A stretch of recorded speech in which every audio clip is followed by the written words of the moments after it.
자, 그러면 시작하겠습니다. 성서를 읽기 전에 기도 먼저 바치겠습니다. 성부와 성자와 성령의 이름으로 아멘. 말씀은 바로 내 곁에 있고 내 입에 있고 내 마음에 있다. 주님, 성령의 빛으로 저희 눈을 여시어 주님의 길을 보게 하시고 저희 귀를 여시어 생명의 말씀을 듣게 하소서. 아멘. 성부와 성자와 성령의 이름으로 아멘. 네, 이제 예수님의 유죄 판결에 관한 부분입니다. 예수님께서 이제 죽으시는 게 그냥 병으로 죽으시지 않으셨고 무슨 사고로 죽지 않으셨고 인간의 의도된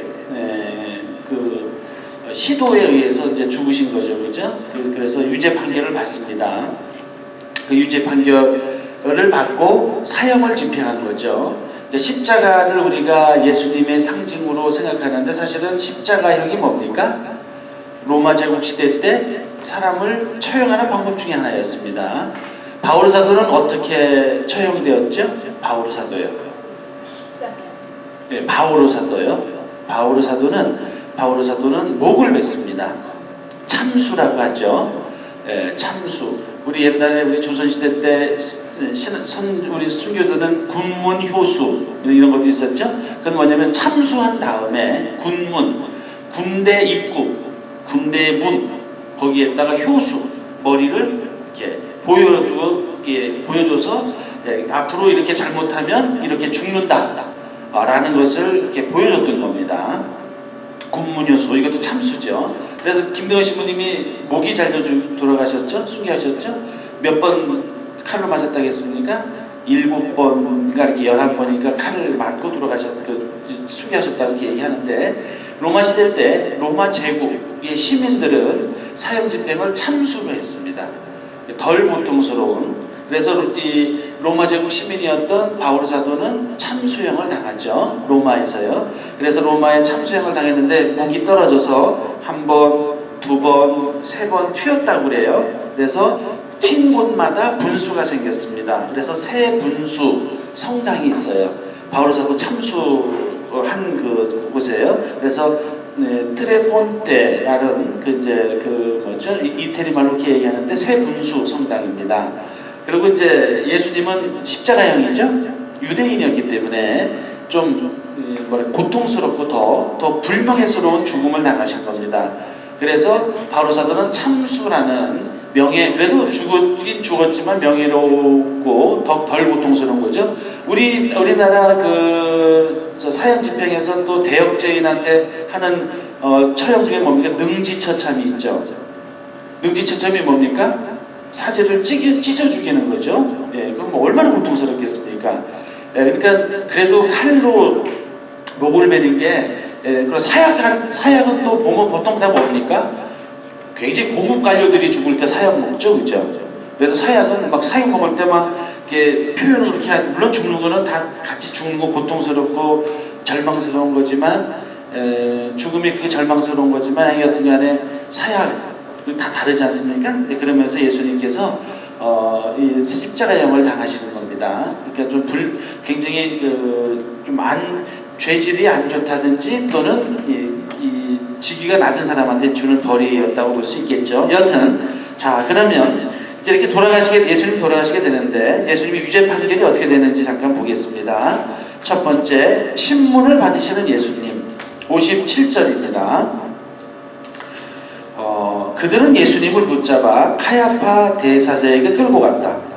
그곳에는 율법학자들과 원로들이 모여 있었다라고 되어 있습니다. 카야파는 서기 18년부터 37년까지 재직한 현직 대사제였습니다. 이거는 이제 역사 기록을 보면 나오는 겁니다. 그러니까 성서 기록이 틀린 게 아니에요. 그 당시 고고화 또는 이런 데서 연구해 보면 카야파라는 사람이 대사였는데 성서에서도 카야파로 나오죠, 그렇죠? 그 사람이었고, 여기 이제 보면 율법학자들과 원로들이 모였다는 것은 최고위원회를 얘기합니다. 이스라엘의 최고의회창이요, 최고의회. 여기는 정원 71명으로 구성되었고 사제들, 율법학자들, 원로들 이런 사람들로 구성되었다는 겁니다. 여기에 대표 의장, 최고의회의 의장이 바로 대사제였다는 것이죠. 카야파입니다. 자, 그래서 이제 여기 이 카야파가 이제 그 권한을 갖고 예수님을 이제 신문하려고 하는 겁니다. 58절이요. 베드로는 멀찍이 떨어져 예수님을 뒤따라 대사제의 젖대까지 가서 결말을 보려고 안뜰로 들어가 시종들과 함께 앉았다라고 되어 있습니다. 예. 베드로가 이제 일단은 예수님이 잡혀가실 때 뭐 저항을 하려고 했는데 하지 말라고 예수님 말씀하셨고, 그래서 이제 예수님이 어떻게 되는가 하고 이제 가서 이렇게 봤다는 거죠. 그래서 시종들과 함께 앉았다는 겁니다. 그래서 여기 시종들은 아마도 그 종들이죠, 노예들인데 예수님을 붙잡으러 갔던 사람들의 중에서 칼을 들었던 정식 군인과 성전 경비병과 그다음에 몽둥이를 들었던 그 사노예라고 할까요? 사병들이었을 거로 추정된다 이렇게 얘기합니다. 경비병들은 저기 뭐죠? 시종들은 그런 경비병들이었을 거라고 이제 예상합니다. 이제 앉아 있었어요. 59절. 수석사들과 온 최고의회는 예수님을 사형에 처하려고 그분에 대한 거짓 증언을 찾았다라고 되어 있습니다. 그래서 그 59절 보면 여기서 사형시키기 위한 명분을 찾아야 될 거 아니겠습니까? 그냥 죽일 수는 없죠. 왜 그러냐면 군중을 의식해야 되는 겁니다. 항상 그런 거 있죠. 여러 명하고 상대할 때는 뭐가 중요합니까? 명분이 중요하죠. 명분이라는 게 또 다른 말로 하면 뭐겠습니까? 옳고 그름의 문제인 겁니다. 그래서 어떤 사람이 더 옳으냐, 어떤 사람이 그러냐에 따라서 전체적인 의견이 달라지겠죠, 그죠? 그래서 그런 일을 할 때 전체적인 백성이 아니다라고 얘기하는 것이 굉장히 중요한 것이죠. 그래서 현대는 그걸 이제 투표로 하는 것이고, 뭐 옛날에는 뭐 상수도 올렸고 여러 가지 방법이 있었죠, 그죠? 어떤 때는 혁명을 일으키기도 하고 그랬습니다. 여튼 명분을 찾으려고 했던 겁니다. 왜냐면 무조건 그냥 힘이 있다 해서 죽일 수는 없지 않습니까, 그죠? 뭐 예를 들면 저도 분당신부로서의 권한이 있지만 제 마음대로 하는 권한이 아니지 않습니까, 그죠? 하느님이 저한테 주신 권한은, 교회가 저한테 주는 권한은 교회의 뜻에 맞게, 하느님의 뜻에 맞게 사용하는 거지 뭐 제 마음대로 사용하는 게 아니지 않습니까? 그래서 그런 면에서 신부의 뭐 권한도 뭐 별거 아니지만 같은 맥락이고, 명분이 중요한 것이죠. 무엇이 옳으냐 그러냐요. 60절. 거짓 증인들이 많이 나섰지만 하나도 찾아내지 못하였다. 마침내 두 사람이 나서서 이자가 나는 하느님의 성전을 허물고 사흘 안에 다시 세울 수 있다고 말했습니다 하였다 라고 되어 있습니다. 지금 60절부터죠. 60절. 여기서 이제 60절 보면 두 사람이라는 게 나오죠, 그죠? 두 사람이라는 거는 잘 알고 계시죠? 신명기에 의하면, 또 이 모세 오경의 규정에 의하면 증인이 되려면 증인이 몇 명이 필요한 겁니까? 적어도 2명 이상이 된다는 것이죠. 그래서 두 사람, 또 예수님이 복음에서 그런 말씀하셨죠. 어떤 사람이 잘못을 했을 때 친구가 가서 이렇게 어떤 한 사람이 가서 잘못을 했으면 한 사람이 가서 얘기할 때 말을 안 들으면 2명이 가라. 그 2명이 가라는 게 뭡니까? 좀 더 객관적인 얘기를 하라는 뜻이거든요. 그래서 이거는 뭐 유대교의 율법이기도 하지만 우리 인간들의 지혜이기도 하죠. 우리 법에서도 그렇지 않습니까? 법원에서도요. 한 명 증인은 유효한 게 아니죠. 한 명의 증인은요, 그럼 마음대로 말할 수 있으니까요. 그러니까 이제 두 사람이라는 것을 이제 율법의 전통에 따라서 얘기하는 겁니다. 또 61절 아까 제가 읽어드렸듯이 이제 여기서 이제 얘기를 합니다. 하나님의 성전을 허물고 사흘 안에 다시 세울 수 있다. 자, 이 말씀을 하셨습니까? 안 하셨습니까? 하셨죠? 근데 여기서 뭐냐면 하나님의 성전을 허물고가 문제가 되는 것이죠. 하나님의 성전을 함부로 허물면 그 죄가 되겠습니까? 안 되겠습니까?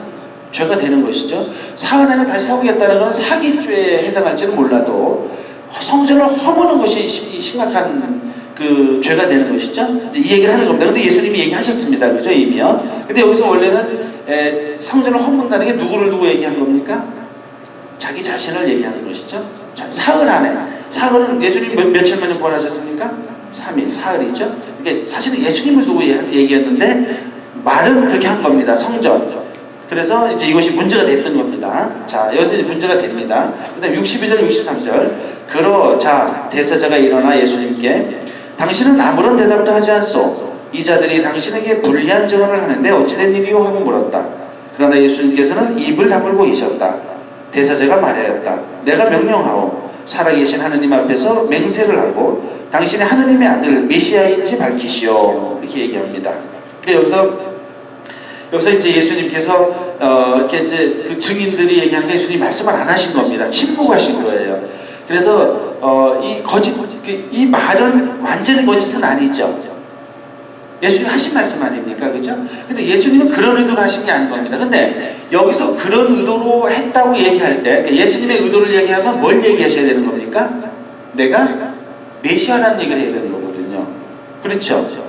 내가 하느님이니까 죽은 다음에 사흘 만에 부활할 거라고 말씀하시는 거 아니겠습니까? 그러니까 예수님 입장에서 대답하기 쉬웠겠습니까? 안 쉬웠겠습니까? 쉽지 않은 거예요. 어느 쪽으로 대답해도 곤란한 겁니다.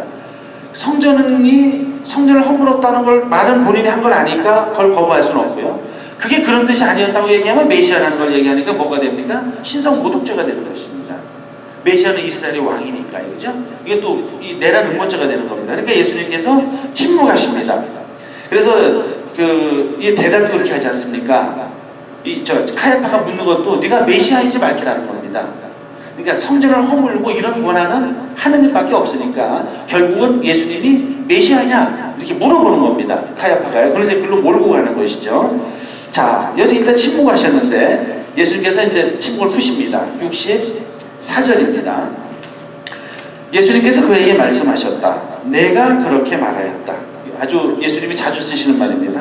나는 너희에게 말한다. 이제부터 너희는 사람의 아들이 전능하신 분의 오른쪽에 앉아있는 것과 하늘에 구름을 타고 오는 것을 볼 것이다. 예수님이 이제 말씀하시고 작정하셨습니다. 일단 예수님은 내가 그렇게 말하였다라고 얘기하십니다. 이 말은 언제 하시냐면 예수님께서 유다가 저는 아니겠죠? 배신할 사람이 있다고 얘기하니까 유다가 저는 아니겠죠? 그러니까 뭐라겠습니까? 내가 그렇게 말하였다. 이건 뭡니까? 긍정도 부정도 안 하는 고유한 말입니다. 빌라도가 뭐라고 하냐면요, 네가 이스라엘의 왕이냐? 그러니까 내가 그렇게 말하였다. 이렇게 대답하죠. 진리가 뭐냐 할 때는 예수님이 침묵을 하십니다. 근데 네가 이스라엘의 왕이냐 그랬더니 네가 그렇게 말하였다. 이건 뭐냐? 완전히 부정할 수도 없고 완전히 긍정할 수도 없는 것이죠. 왜 그러냐면 이스라엘의 전통에 따라서 예수님은 이스라엘의 왕입니다. 왜냐면 메시아라는 의미니까요. 현세적인 왕이 아니라 메시아를 이스라엘의 왕이라고 했기 때문에 나는 메시아요 이렇게 얘기해야 되는 겁니다. 그래서 예스 해야 되는 겁니다. 근데 빌라도가 듣기는 어떻게 듣는 겁니까? 이스라엘의 왕이면 어떻게 되는 겁니까? 반역죄죠. 로마 황제가 임명도 안 하는데 왕이라고 하면 반역이죠. 그러니까 예수님이 네가 그렇게 말하였다 이렇게 대답하십니다. 유대에게도 마찬가지죠. 예수님은 알고 계셨는데 네가 배변할 거야 이렇게는 얘기 안 하셨다는 겁니다. 그냥 예스도 아니고 노도 아닌 이런 대답을 할 때 네가 그렇게 말하였다 이렇게 얘기를 하시는 겁니다. 그리고 여기서 보면은요, 예수님께서 여기서 메시아냐 이렇게 이제 물어본 다음에 예수님 대답할 때 하나님의 오른쪽에 앉아 있을 거다. 또 그 다음에 구름을 타고 오는 걸 볼 거다. 이게 재림한다는 것이죠, 그죠? 세상을 심판하러요. 자, 이걸 메시아라고 이제 얘기를 하는 겁니다. 그런데 여기서 예수님께서 이 메시아라는 것을 이제 성서적인 전통에 따라서 얘기하는데 스테파노도 이 얘기를 하죠. 예수님께서 하느님 아버지 오른편에 앉아 계시는 것을 봤다 하니까 어떻게 합니까? 이스라엘 사람들이요? 격분해서 스테파노를 데리고 나가서 돌로 쳐 죽였다 이렇게 얘기합니다. 그죠? 굉장히 격분하는 겁니다. 왜 그렇겠습니까? 예수님이 자기 자신을 하느님의 반열에 올리기 때문에 그렇습니다. 더군다나 심판하러 올 심판하는 하느님으로 얘기하니까 반응이 어땠습니까? 65절 그때 대사자가 자기 겉옷을 찢고 이렇게 말하였다. 이 자가 하느님을 모독하였습니다. 이제 우리에게 무슨 증인이 더 필요합니까? 방금 여러분은 하느님을 모독하는 말을 들었습니다. 하느님 모독이 뭡니까? 신성 모독. 그래서 이제 딱 걸려들이신 거예요, 예수님이요. 근데 예수님도 더 이상 뒤로 물었을 때는 이제 없었을 것 같아요. 이미 성전 얘기 나왔죠. 이러니까 그리고 또 예수님이 메시아가 난 아니다 이렇게 말할 수는 없지 않습니까? 이제 끝까지 왔는데 난 메시아 아니야. 나 메시 아니니까 나 죽이지 마. 나 하느님 아니야. 취소. 이렇게 말할 수는 없죠. 예수님께서 그렇게 말씀 안 하셨으니까. 내가 메시아다. 내가 하느님의 아들이다. 이렇게 얘기했으니까 이제는 예수님도 더 이상 물러설 수가 없는 겁니다. 그래서 예수님께서 스스로 인정하신 겁니다. 내가 메시아다. 그러니까 카야파 대사제가 경로합니다. 옷을 찢었다 했습니다. 겉옷을요. 이거는 굉장히 분노하는 모습인 것이죠. 그러고 나서 이제는 더 이상 다 예수님 스스로 얘기했으니까 많이 들었죠. 증인이 이제 한두 명이 아니죠. 그러니까 이제 더 이상 얘기할 게 없다는 겁니다. 너는 신성모독죄다 하고 이제 단정하는 겁니다. 여러분의 의견은 어떻습니까? 그들이 대답하였다. 그 자는 죽을 죄를 지었습니다. 이거는 이스라엘 율법에 의해서 죽을 죄입니다. 근데 중요한 것은 이스라엘은 죽일 권한이 없었어요. 송국이었기 때문에. 그래서 이제 어떻게 죽이려고 하는 겁니까? 빌라도에게 이제 데려가게 되는 겁니다. 왜냐면 빌라도에게 데려갈 때 죄목은 뭡니까? 본인이 메시아라고 했으니까 이스라엘의 왕이죠. 그러니까 이제 빌라도한테 가서 얘기할 때는 이 사람이 이스라엘 왕이라겠다. 정치적인 왕이라고 얘기하는 겁니다. 그럼 빌라도 입장에서는 어떻게 합니까? 반역이죠. 그러니까 이제 반역죄로 사형에 처하게 되는 겁니다. 자, 그 다음에 이제 넘어가서 예수님을 조롱하다. 그때 그들은 예수님의 얼굴에 침을 뱉고 그분을 주먹으로 쳤다. 더러는 손찌검을 하면서 메시아야 알아맞혀 보아라. 너를 친 사람이 누구냐 하였다. 이것은 이사야서 50장 6절의 근거에서 메시아가 갖는 수모입니다. 수모죠. 예수님을 어떻게 했습니까?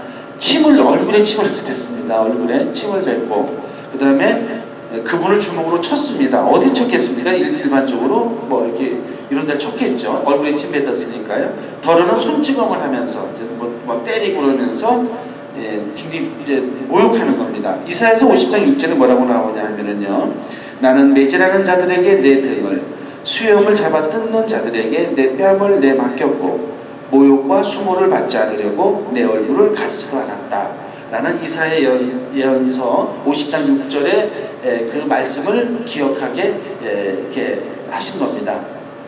자, 뭐라고 할까요? 제가 옛날에 한번 말씀드렸죠. 저도 잘 못하는데요. 모르겠습니다. 저는 이렇게 생각합니다. 그러니까 저 옛날에 그 말씀 드린 적이 있는데 제가 신학생 때요. 제가 신학생 때 잘생겼는가 봐요. 제법이요. 제 선배 신부님이 본당 신부님이 다 계세요. 그래서 이제 제 후배, 2년 후배, 제 동생 친구네 2년 후배랑 둘이서 놀러 갔어요. 신부님한테요. 그래서 놀러 가는데 신부님 마치 거기 주일 사무장도 있고 주일학교에서 있고 같이 이제 밥을 먹었습니다. 저는 뭐 아무 생각 없었어요. 근데 어떤 주일학교 교사나 그 사람이 저한테 관심을 보이는가 봅니다. 관심 보이는 것도 아니에요. 같이 뭐 이렇게 밥 먹으면서 술 한잔 마시는데요. 근데 어떤 남자가요, 청년이요, 좋아했었는가 봐요. 근데 술을 마시다가 술이 떨어졌습니다. 그래서 술을 사러 저하고 제 후배랑 그분이랑 같이 갔어요. 그러니까 이제 저희가 차를 갖고 갔으니까 이제 근데 저희 차였을 겁니다. 근데 잠깐 내리라고 하더라고요. 저하고 내렸죠. 길 가다가요. 왜 내리라고 하나 담배 피려고 그러나 했는데 느닷없이 저한테 때리는 겁니다. 그게 제 옆에서 제 후배가 어떻게 하려겠죠. 그랬더니 저는 뭐 예수님 가만히 있으라고 하지 말라고 또 그래서 왜 때리시냐고 이제 한 달을 맞고 두 번째는 안 맞죠. 느닷없이 맞으니까 두 번째는 피하듯이 해야죠. 그랬더니 기분 나빴답니다. 너 왜 그 여자한테 그랬냐고 막 이러는 거예요. 무슨 말 하는 거냐고. 나는 안 그렇다. 오늘 처음 봤는데 나 그런 마음도 없고 혹시 나는 그런 마음 안 가질 때는 걱정하지 말고 그분도 그렇게 너무 오해하지 말라고 한 대 맞고 이제 끝냈습니다. 근데 지금도 생각하는데 그분을 막 원수처럼 생각하지 않습니다. 제 마음의 상처 때문이 아니라 가끔 이거를 예를 들어요. 뭐냐면 그 양반이 뭐 그렇게 잘못한 거 아닌 것 같거든요. 한 대 맞긴 했지만 뭐 이빨도 안 나가고 괜찮았습니다. 어떻게 잘 맞았는지요. 그러니까 그런 건 그냥 쉽게 이렇게 너그럽게 생각할 수도 있는 것 같아요. 근데 이제 뭐라 할까요? 어떨 때는 넘어갈 수 있고 어떨 때 안 넘어갈 수 있는 게 있을 수도 있는 것 같습니다. 예수님도 그러셨죠. 예수님이 자기 못 박는 사람도 다 용서하셨고 저 사람들은 모릅니다. 무슨 죄가 있겠습니까? 로마 군인들이요. 총독이 사형 집행해 하는데 안 할 수 있습니까? 근데 누가 나쁜 사람입니까? 진짜 나쁘면 나를 로마 빌라도가 잘못한 거고, 또 나를 이렇게 올가매 의도적으로 악의적으로 한 사람들이 잘못한 거 아니겠습니까? 그러니까 그 사람들에 대해서도 또 저 사람들이 잘못됐다 이렇게 얘기를 하셨습니다. 그래서 예수님이 돌아가신 날에 벼락을 쳐갖고 다 죽였습니까? 죽이진 않았죠. 잘못했다 너희, 분명히 너희 잘못하고 있다, 잘못 판단하고 있다고 얘기를 했지만 벼락 쳐도 죽이진 않았지 않습니까? 그러니까 이게 구분이 필요한 것 같아요.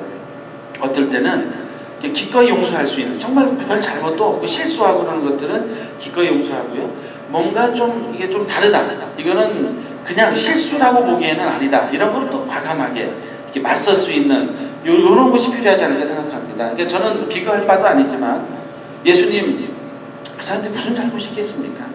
좀 잘 모르는 사람들이 그냥 막 때리고 침뱉고 그러면 예수님이 그런 거에 뭐 화내고 뭐 벼락치고 그러면 화내고 벼락치는 사람이 수준이 낮아지는 거죠, 그죠? 그 사람들이 수준이 낮다는 의미가 아니라 몰라서 그러는 거 아니겠습니까? 그러니까 그런 면에서 예수님께서 이렇게 구분을 분명히 하시는 것 같긴 합니다. 예, 그런 것 같고요.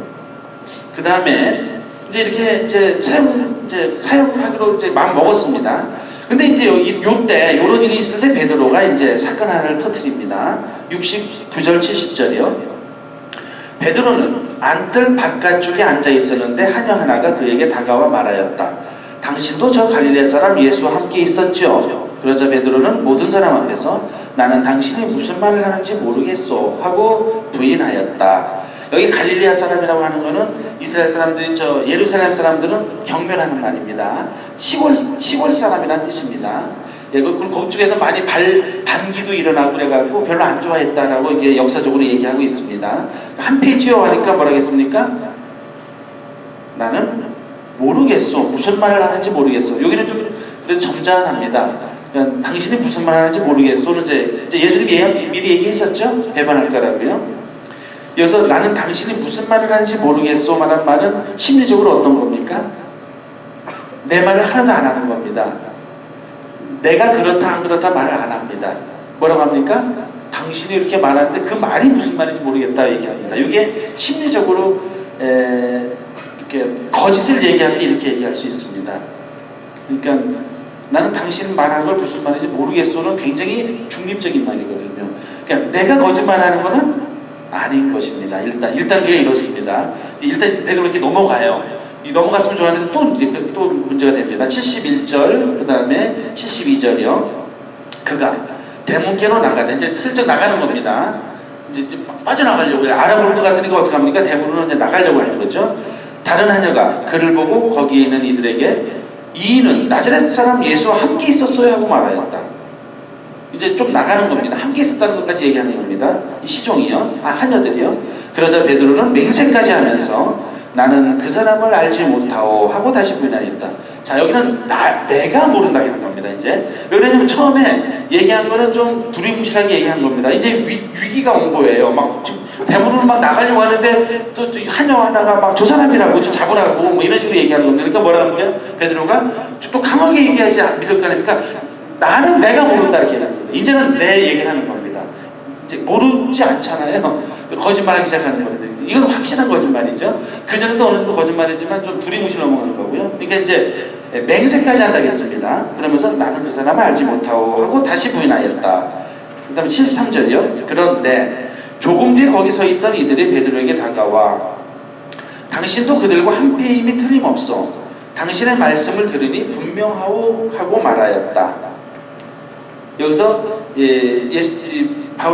베드로 사도가 이제 사투리를 썼던 것 같습니다. 예수님도 갈릴리아 출신이고요. 그러니까 이제 증거를 내는 거죠. 좀 더 구체적으로요. 그러니까 저기 분명히 그리고 베드로가 으뜸 제자니까 참 더 얼굴이 알려졌겠죠. 그러니까 이제 더 지금 막 이제 다그치는 겁니다. 이게 조금 뒤에, 그러니까 바로 뒤에라는 거죠. 그래서 이제 이유를 내는 겁니다. 말씨 되는 거 당신 분명한 것 같은데, 그러니까 뭐라 합니까? 그때 베드로는 거짓이면 천벌을 받겠다고 맹세하기 시작하며 나는 그 사람을 알지 못하오 하였다.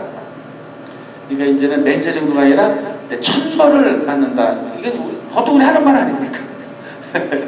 거짓말 다 그러진 않지만, 근데 정말 자기 진실됨을 드러내기 위해서 하는 말이 뭡니까? 근데 정말 하나님께 맹세하는 게 아니다.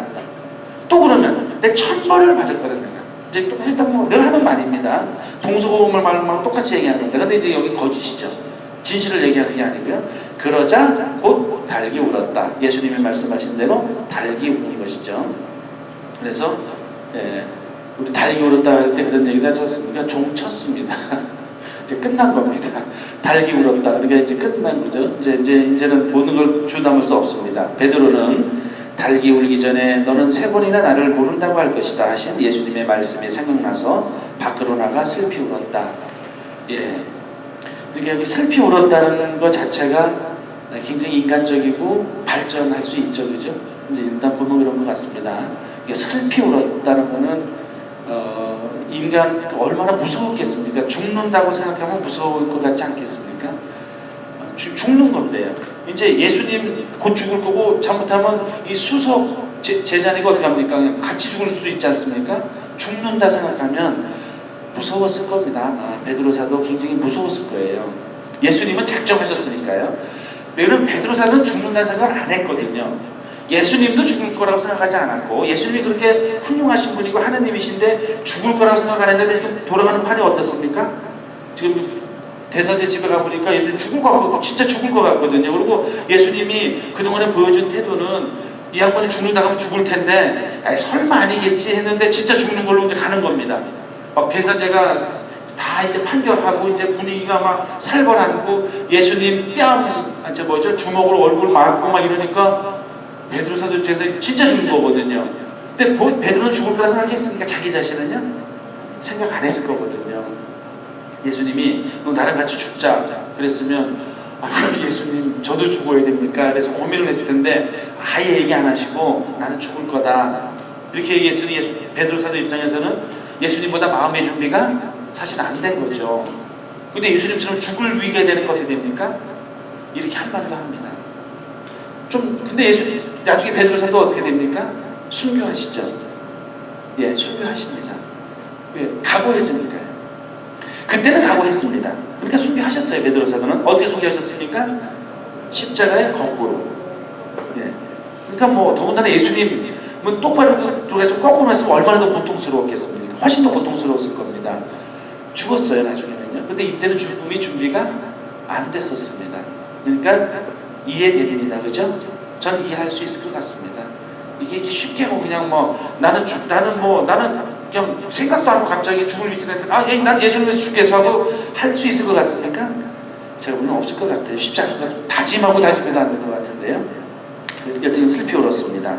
그러니까 회개의 눈물을 흘리신 거라고 할 수 있겠습니다. 제가 가끔 말씀드리는 대로 여기 보면 뭐가 있냐면 유다와 베드로를 비교합니다. 유다도 예상하지 못했을 겁니다. 베드로도 만만치 않게 배신했어요. 나는 도대체 저 사람을 모른다.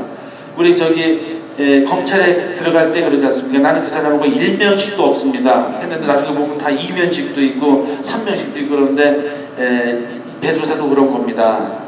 첫째 사도인데 나는 그 사람을 도저히 알지 못한다고. 하느님께 맹세하고 내가 1000번을 받는 아이서 난 모른다 했으면 심각한 배신 아닙니까?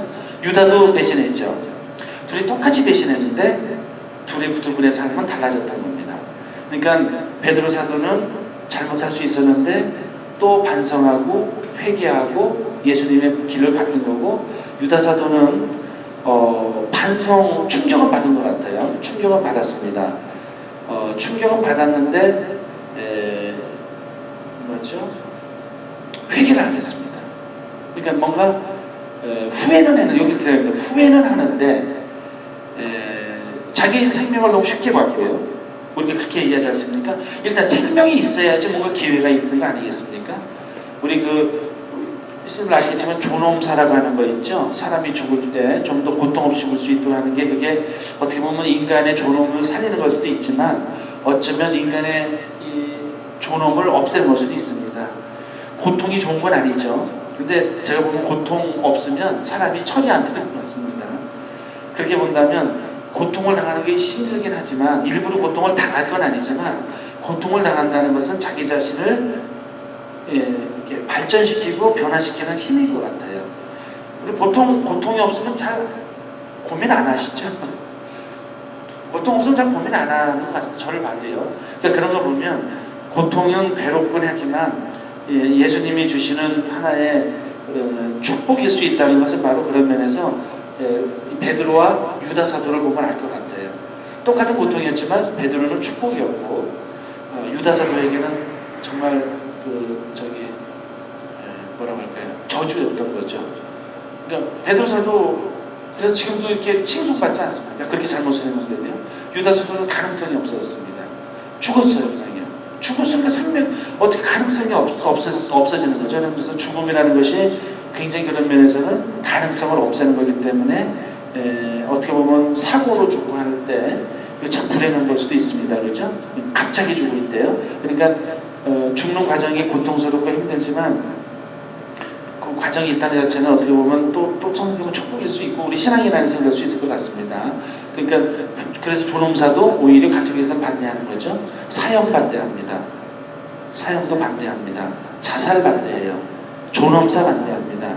이 유다 사도와 베드로 사도를 비교해 보면 우리가 어느 정도 이해할 수 있지 않을까 우리 신앙 안에서 생각을 해봅니다. 그거를 묵상해서 얘기했습니다. 그 다음에 빌라도 앞으로 끌려가시다라고 되어 있습니다. 아침이 되자 모든 수석사들과 백성의 원로들은 예수님을 사형에 처하기로 결의한 끝에 그를 결박하여 끌고 가서 빌라도 총독에게 넘겼다. 아주 그냥 대단한 충돌이 있는 겁니다. 밤새면서 지금 일어난 겁니다. 밤새면서 예수님 어떻게 하면 죽일까 했고 새벽에 잠자고 있는 빌라도에게 데리고 가는 겁니다. 그리고 더군다나 결박하여 예수님을 끌고 갑니다. 유다가 자살하다라고 되어 있습니다. 그때 예수님을 팔아넘긴 유다는 그분께서 사형 선고를 받으신 것을 보고 뉘우치고서는 그 은돈 30잎을 수석사들과 원로들에게 돌려주면서 말하였다. 죄 없는 분을 팔아넘겨 죽게 만들었으니 나는 죄를 지었소. 그러나 그들은 우리와 무슨 상관이냐? 그것은 내 일이다 하였다. 왜냐하면 유다는 그 은돈을 성전 안에다 내던지고 물러가서 목을 매달아 죽었다. 자, 여기 그 돈을 줬던 사람들이 돈을 안 받은 이유가 또 어떤 심리가 있었겠습니까? 이제는 책임을 그 사람한테 돌리는 겁니다. 그러니까 이 사제들이나 이 돈 받은 사람들도 뭔가 좀 뒤에서 캥겼던 거예요. 자기들이 뭔가 양심적으로 예수님의 죽음에 일조하는 거 아니겠습니까? 근데 돈을 받아버리면 더 책임이 없다 생각하니까 돈을 받겠습니까? 안 받겠습니까? 당연히 안 받겠죠. 그 돈이 뭐 엄청난 돈이면 몰라도 뭐 그렇게 엄청난 돈이 아니면 안 받을 거죠. 안 받는 겁니다. 그러니까 어떻게 합니까? 또 유다는 그 돈을 그냥 성전에 갖다 놓은 겁니다. 본인도 이제 더 이상 나는 이 돈 때문에 예수님을 배신한 건 아니다라는 것을 드러내는 것이죠. 제가 그전에도 말씀드렸지만 유다 사도가 은전 30잎이 궁에서 그렇게 했겠습니까? 제가 봐도 아닌 것 같아요. 그러니까 제가 그전에 말씀드렸으니까 다시는 말씀 안 드리겠습니다. 뭔가 다른 이유가 있었던 겁니다. 그러니까 은전 30잎이 의미가 없었던 거예요. 그러니까 그냥 자기도 불명예스러운 거죠. 그 은전 30잎 갖다 주고 싶었는데 그 사람도 나도 안 받았다고. 그러니까 유다도 그냥 뭐죠? 그냥 던진 거니까 성전했잖아요. 사제들이 거기 있는 거니까요. 그렇게 보면 될 것 같습니다. 그러니까 그런 걸 보면 유다 사도가 잘했다는 건 아닙니다. 잘했다는 건 아니지만 은전 30잎이 목표는 아니었을 거다. 그렇게 말하는 건 좀 과하다. 다른 의미가 있다라고 했고 제가 몇 번 강론 때도 말씀드렸습니다. 성중앙 때 되면 제가 말씀드리죠. 6절부터 8절이요. 수석사제들은 그 은돈을 거두면서 이것은 핏값이니 성전 금고에 넣어서는 안 되겠소 하고 말하였다. 그들은 의논한 끝에 그 돈으로 옹기장이 밭을 사서 이방인들의 묘지로 쓰기로 하였다. 그래서 그 밭은 오늘날까지 피밭이라고 불린다. 자, 그래서 이제 성전에 갔으니까 이걸 또 성전은 그 금고에 넣으면 또 그것도 좀 그러니까 이제 죽은 사람들 좋게 쓴 겁니다. 그 돈은요. 그러니까 제가 보면 이런 건 있는 것 같습니다. 사람은 대체로 다 착한 것 같아요. 제가 보면 착하긴 착합니다. 근데 그 착함에도 불구하고 어떨 때 자기의 주장, 또 자기 자존심이 상했다든지, 또 자기가 생각하는 이상이 있는데 그 이상이라는 걸 갖다가 이제 자꾸 꿈꾸는 거예요. 그래서 이제 막 부딪힙니다. 내가 생각하는 건 이거다. 내가 옳은 건 이거다. 내가 생각이 이것이 맞다. 그러니까 그런 거 보면 대부분 정말 아주 악하게 하는 사람 없는 것 같아요. 근데 이제 가끔 의심되는 경우는 있습니다. 정말 그렇게 어떻게 저렇게 말할 수 있을까? 제가 한번 말씀드렸죠. 저는 저도 그냥 생각이 나는데 제가 만 달러짜리 코아 책상을 사겠다는 말을 들었을 때 정말 한 적도 없고 어떤 근거로 저 얘기를 하는지 전 좀 이해가 안 됐거든요. 제가 본당 돈으로 집필을 하기 위해서 저는 글 쓰는 거 되게 싫어하거든요. 뭐 쓰는 거 되게 싫어합니다. 근데 제가 강론도 그래서 안 쓰지 않습니까? 이게 제가 뭐 대단해서가 아니라 전 쓰는 거 잘 못해요. 대신 발전이 된 게 뭐냐면 머리로 조금 발전했습니다. 이게 머릿속에 이렇게 스케마가 있으면 그걸 말하는 재주가 있으니까 천만다행이에요. 제 동생 한 명은 꼭 씁니다. 지금도요. 지금도 쓰지 않으면 안 되는 거예요. 저는 쓰는 게 귀찮습니다. 일단 귀찮아요. 게을러요. 제가 쓰는 걸 별로 안 좋아합니다. 제가 집필을 한다고 하니까 더 말도 참 제가 집필을 하다니요. 근데 하여간 제가 어떨 때 보면 왜 그러냐면 어느 정도 이렇게 옳고 그름을 따질 때요. 따질 때 제가 본당 이렇게 손님 오고 대접한다든지 제가 왜 그러냐면 지금은 제도가 작년부터 바뀌었는데 그전에는 제가 본당에서 900불을 쓸 수가 있어요. 그게 푸드 얼라운스라는 겁니다. 푸드 얼라운스. 그러니까 제가 900불을 제 생활비로 쓸 수 있는 거예요. 근데 그거를 카드로만 써야 됩니다. 900불을 현금으로 주면 안 되는 거예요. 지적받았어요. 그럼 900불 가져가지 마라. 수표로 가져가거든요. 가지 마라. 영수증을 그때 제출해서 써라. 그러면 이왕이면 현금을 해서 다시 또 제가 받으려면 힘드니까 뭐 어떻게 하죠? 현금을 쓰는 것보다 좋은 게 뭡니까? 헌금도 많지 않고 카드로 쓰는 거 아니겠습니까? 본당 카드로 쓰는 겁니다. 어차피 본당 돈이니까요. 근데 이거를 남들이 보면 근데 제가 마침 어디 이제 손님이 왔어요. 제 돈인 겁니다. 이거는요. 그래서 제가 또 신부님 이렇게 와 있는데 제가 가서 막 계산하는 건 좀 안 좋지 않습니까? 이게 한국적인 정서니까 거기 있었던 어떤 뭐 자매님한테 이렇게 부탁할 수 있거든요. 계산 좀 하세요. 그러면 계산을 하는 겁니다. 그러면 저한테 가져온 팁 같은 거 있지 않습니까? 그럼 잘 하시잖아요. 팁도 알아서 하세요. 그리고 제가 사인만 합니다. 사인만 하면 어떨 때 그런 모습을 보면 마치 그 사람이 막 돈을 쓰는 것처럼 보일 수 있지 않습니까? 그것도 본당 카드로. 제 카드도 아니고. 그래서 일단 본당 카드로 먹고 마신다.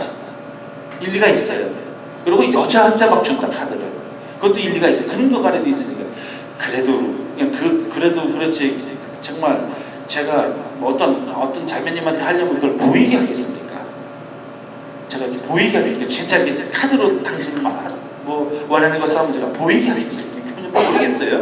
그리고 여러 명 있는데 내가 이렇게 할 것도 아니고 제가 본당 돈으로 아무리 제가 나쁜 신부라 하더라도 본당 돈으로 술 마시고 밥 먹고 할 줄 알 것 같은데 여튼 그런 걸 좀 그래도 괜찮은데 막 코아 책상 10,000불짜리 샀다는 얘기를 들으면서 제가 이거는 정말 심하다. 이럴 때 저는 구분을 합니다. 이건 정말 심하다. 이거는 좀 나쁘다. 이게 조금 나쁜 사람이다. 이렇게까지 얘기하는 거는 모르겠습니다. 제 기준에서는. 그래서 그런데 이 왼쪽에 얘기하는 거는 근거가 좀 있어 보여요. 잘 되기 위해서. 본당 돈 제가 막 쓰고 그러면 안 되지 않습니까?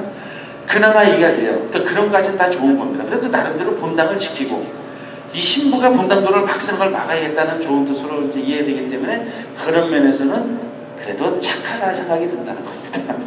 착하다. 이해해야겠다. 근데 설명을 했는데 아니다. 절대 그렇지 않다. 그거는 내가 900불 쓰는 데서 썼다. 이렇게 얘기도 나가서 또 얘기한다. 그때부터 저는 정말 나쁜 사람이다. 그때는 착한 사람 아니고요. 그때는 나쁜 사람이다. 얘기를 했는데도 나가서 또 이렇게 얘기하거든요. 제가 그렇게 구분을 한다는 걸 말씀드리고 싶은 겁니다. 그런데 왜 그렇게 말씀드리냐면 좋은 일에 쓰지 않았습니까? 예수님을 잡는 하나의 나쁜 그거라고 볼 수 있는데 결국은 마음 들은 다 어떻습니까?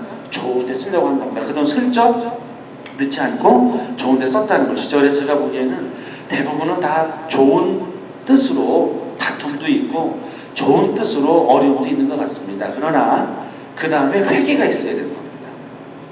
그 전에 변화가 없으면 안 되죠. 그렇죠? 예. 그 회계 장부상 10,000불이면 큰 돈인데 그걸 그렇게 그래서 10,000불. 그러니까 그 다음에는 아니라가는 아닌 걸로 받아들이는 게 회개하는 거겠죠. 변화되는 거예요. 그럴 때는 문제가 될 게 없는데 또 그래도 안 그런다. 그러면 이제 모르겠습니다. 유다이기를 가는 거죠. 계속 아니라고 하니까요. 뭐 예를 들면 제 생각에는 저도 그렇게 구분하면서 산다는 말씀을 좀 드리고 싶습니다. 이게 진짜 심각한 문제 아닙니까? 예수님이 죽음에 연관된 문제인데 그럴 수 있다는 겁니다. 그럴 수 있는데 이 상황에서도 사람들은 기본적으로 착한데 착하다는 건 뭐냐? 나중에 그 일이 있은 다음에 뭔가 잘 돼야 되는데 유다는 착하게 될 수 있었는데 끝까지 착하게 변화될 수 있었는데 죽었다는 것을 말씀드리겠습니다. 이게 좀 빠졌나요? 기회가 돼서 이렇게 말씀드리는데 좀 빠졌는지 모르겠습니다. 옆으로요. 9절 10절 그리하여 예레미야 예언자를 통하여 하신 말씀이 이루어졌다. 그들은 은돈 30립 값어치가 매겨진 이의 몸값 이스라엘 자손들이 값어치를 매긴 사람의 몸값을 받아 주님께서 나에게 분부하신 대로 옹기장이 값으로 내놓았다. 요거는 뭐냐면 예레미야 예언서에 나오는 말들을 이 예수님의 사건하고 연결해서 쭉 이렇게 좀 약간 어거지로 맞췄다라고 평가합니다. 여튼 구약성서에 이렇게 미리 얘기됐던 것을 지금 이렇게 현실화된다는 걸 얘기하기 위해서 예레미야 예언서를 인용해서 얘기한다라고 이렇게 볼 수 있을 것 같습니다. 근데 조금은 무리가 있다라고 얘기를 하고 있고요. 제가 아까 말씀 안 드렸지만 사도행전 1장 16절부터 20절에는 좀 다르죠. 유다 사도의 죽음에 관해서 조금 내용이 좀 다릅니다. 여기 보면 어떻게 되냐면요. 그 자는 부정한 삭스로 밭을 산 뒤 거꾸로 떨어져 배가 터지고 내장이 모조리 쏟아졌습니다. 여기는 뭡니까? 자살입니까? 아닙니까? 자살일 수도 있고 아닐 수도 있죠. 그러니까 왜 거꾸로 떨어졌냐가 중요하겠죠. 근데 여튼 이건 기술이 좀 다른데 죽은 거는 마찬가지인데 기록이 조금씩 다릅니다. 그러니까 한쪽은 자살했다. 어떻게 나와 있죠? 여기 목을 매달아 죽지 않았습니까? 목을 매달아 죽고 여기는 거꾸로 떨어져 죽었다 해서 좀 다릅니다. 다르게 나와 있고요. 223쪽을 보겠습니다. 죄가 커지면 회개의 기회를 잃어버릴 수도 있다라는 제목입니다. 그러니까 뭐냐면 자꾸 미루다 보면 조금 더 있다가 나중에 이게 하다 보면 나중에는 그 죄가 좀 너무 습관화되고 너무 고착화되고 그리고 어떨 때는 그것이 진짜인 걸로 착각이 되는 경우가 있을 수 있습니다. 그러면 그때는 굉장히 고치기가 어려워질 수 있다고 이렇게 얘기를 합니다. 제가 이런 경험을 한 적이 있습니다. 제가 바로 우리 본당 오기 전 본당에서 어떤 거를 제가 체험했냐면요. 저는 아무리 생각해도 저는 아무리 이렇게 봐도 분명히 아닌데 어떤 분하고 어떤 얘기를 했는데요. 어쩌면 저랑 다르게 기억하는지 모르겠습니다. 신기하더라고요. 너무나 신기합니다. 저는 왜 제 말이 그렇게 아니라고 생각하냐면 여러 사람하고 이렇게 상의를 하면서 그 일을 처리했던 겁니다. 그래서 기본적으로 처리하는 방향이 있었어요. 저는 그 처리 방향대로 했고 그리고 그분은 먼저 저한테 와서 그만둔다고 했거든요. 그만둔다고 했다는 걸 여러 사람이 알아요. 그런데 나중에 어떻게 많이 되냐면 제가 그만두라고 했다는 겁니다. 저는 왜 그러냐면 저는 신부로 살면서요. 제가 그만두라고 한 적이 제가 그만두라 이렇게 말한 적은 한 번도 없습니다. 딱 한 번 관리장이 한 명 있었어요. 그 관리장은 도저히 안 되겠습니다. 그래서 제가 좀 그만두는 게 좋겠다. 사무기관이 아닙니다. 관리장, 직원을 그만두라고 한 적이 정말 딱 한 번 있습니다. 저는 절대 먼저 그만두라고 하지 않고 그만둔다 하더라도 임기 채우라고 얘기하거든요. 저는 항상 그렇습니다. 그러냐면 임기를 안 채우면 나중에 후회합니다. 그분의 인생이 길다고 생각하면 나중에 그분의 인생에 있어서 후회될 일이라는 것을 제가 알기 때문에 아무리 제가 기분 나쁘고 제가 밉고 하더라도 일 하나도 안 하셔도 좋습니다. 그냥 계십시오. 제가 어떻게 보면 제가 힘들어도 제가 뭐라고 안 하겠습니다. 이유는 저를 위한 거 아닙니다. 우리 형제님이든 자매님을 위한 겁니다. 나중에 후회하십니다. 그러니까 제가 자매님 때문에 본당 일을 못하는 한이 있더라도 제가 괜찮습니다. 자매님이 또 형제님이 나중에 후회할 거 생각하면 제가 그럴 수 없습니다. 그냥 그만두지 마세요. 그냥 가만히 임기만 해도 채우세요. 이렇게 얘기하거든요. 근데 제가 이런 생각도 하고 다른 사람이 다 그걸 알고 있는데 이 양반은 나중에 나가서 제가 그만두라고 했다는 겁니다. 제가 고민을 한참 했어요. 어떻게 이렇게 다를 수 있을까? 근데 나중에 그러더라고요. 수혜님이 저한테 와서 얘기하는 겁니다. 신부님, 사람이 어떤 생각을 계속 하게 되면 자기도 모르게 그게 사실인 것처럼 될 수 있답니다. 저는 그런 거는 잘 못 느꼈는데 수혜님이 연세가 많은 수혜님이었어요. 80 정도 되셨습니다. 수혜님께서 말씀하시니까 그럴 수가 있습니까? 그랬더니 예, 시민님 그럴 수 있습니다. 그분도 경험도 했겠죠. 그래서 시민이 그러니까 그냥 그런 줄 알고 내버려 두시면서 저도 뭐 더 이상 어떻게 할 수가 없으니까 대신에 이제 기회가 되면 난 그렇게 말한 적 없습니다. 그분은 그랬다. 뭐 어쩔 수가 없죠. 그렇게 이제 했던 기억이 납니다. 왜 그런 말씀드리냐면 오늘 그렇게 얘기하죠. 죄가 커지면 또 죄가 습관화되고 자기 행동하는 방향이 이렇게 되면 저 자신도 그렇게 느낍니다. 그리고 다 습관되는 죄 있죠, 그죠? 이게 계속 습관되는 게 뭡니까? 반복되는 죄거든요. 계속되죠. 그러니까 노력하지 않으면 습관된 죄가 잘 안 바뀐다는 겁니다. 그게 당연한 것처럼 돼요. 그게 옳은 것처럼까지 되면 이게 심각해진다는 겁니다. 그렇기 때문에 여기 보면 더 죄가 커지기 전에, 그러니까 죄가 더 고착화되고 습관화되고 자기 몸에 배이기 전에 그걸 고치려고 노력하지 않으면 나중에는 죄를 짓는지도 모르면서 죄를 짓게 된다는 것이죠.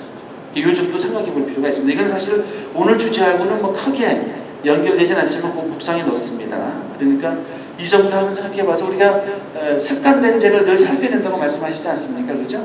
습관된 죄 너무나 잘 반복되고 죄가 아닌지도 모를 수 있기 때문에 그런 게 있으면 좀 예민하게 생각하시면 좋겠습니다. 저도 이런 위기의식을 느낍니다. 어떤 때는 저도 어떨 때 이렇게 보면 내가 이걸 계속 이렇게 제가 이렇게 하는데 나는 이거 당연시 하는데 이거 좀 문제가 있지 않나 해서 좀 고민도 해봅니다. 그럼 훨씬 더 우리가 깨어있는 영혼이 될 겁니다. 네, 오늘 여기까지 하겠습니다. 자, 그러면 성서를 읽고 나서 기도 마치겠습니다. 성부와 성자와 성령의 이름으로. 말씀은 내 발의 등불이요 나의 길에 빛이 옵니다. 주님, 저희가 성서를 생명의 말씀으로 믿고 기도하며 살고 선포하게 하시어 언제나 성령 안에서 평화와 기쁨을 누리게 하소서. 아멘. 성부와 성자와 성령의 이름으로 아멘. 수고하셨습니다.